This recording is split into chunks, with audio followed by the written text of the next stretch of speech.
Hi, it's Sandra here from Creating Spain, and today I'm just going to do a brief piece on scissors. I know they cut things. This is more about how to care for your scissors. If you're anything like me, you spend quite a lot of time cutting things like masking tape or this very sticky double-sided tape, and that is extremely sticky stuff. And various other things. And I noticed the other day that my scissors were in need of some treatment, so I decided, yeah, I'll clean them up. So I thought I would share with you how, in fact, I do that.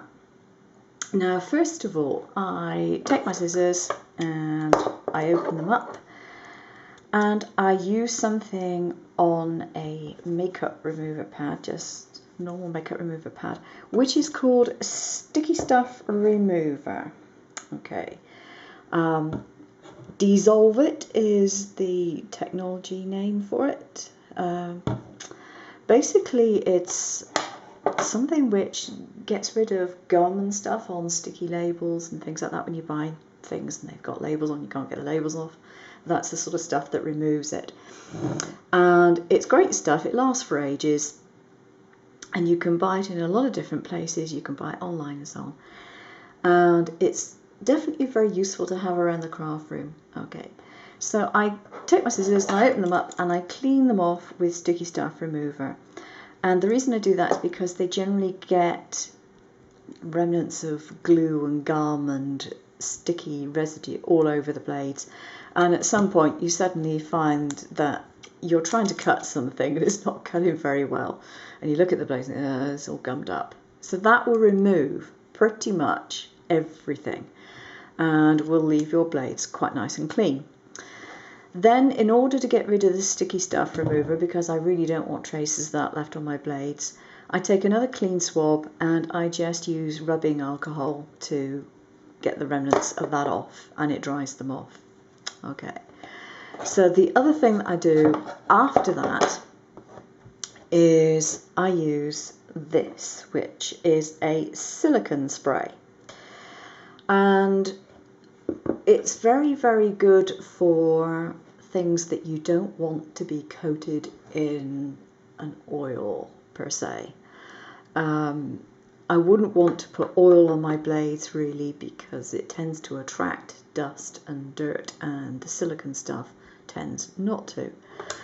So what I do is I just give them a quick spray with that, and I take some paper towel and I wipe it off.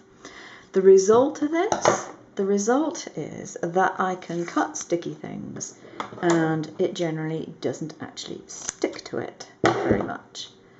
See, that didn't, I mean, it's stuck there by static, but it didn't actually adhere to the blade itself. And also, I take my bigger scissors because this is a bigger reel. This is very sticky tape, and you can see that just fell straight away. So it's worth doing, and it does extend the life of your scissors in that if you get rid of them every time they're gummed up, you're going to be getting through an awful lot of scissors. Actually, I didn't do that very well. Still got a bit of sticky stuff just there. But yeah, it's worthwhile doing. Now, a word of caution regarding the silicone. It is very, very slippery. If you're going to use it over a table with paper on the top of the table or something. You don't want to spray this in the air, because whatever goes in the air will then fall down onto the floor. Now, okay, if you've got carpets, you're probably not going to notice any slight fallout.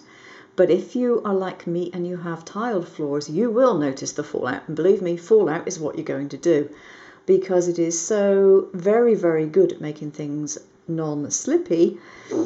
Or slippy, I should say, not non-slippy. It's so very good at making things slippery that you are likely to walk on it and fall over and do yourself a serious injury. So please don't do that. Just make sure you protect the surface that you use, or maybe spray it outside or something like that where it's not going to be an issue. Okay, thanks very much for watching. Bye bye.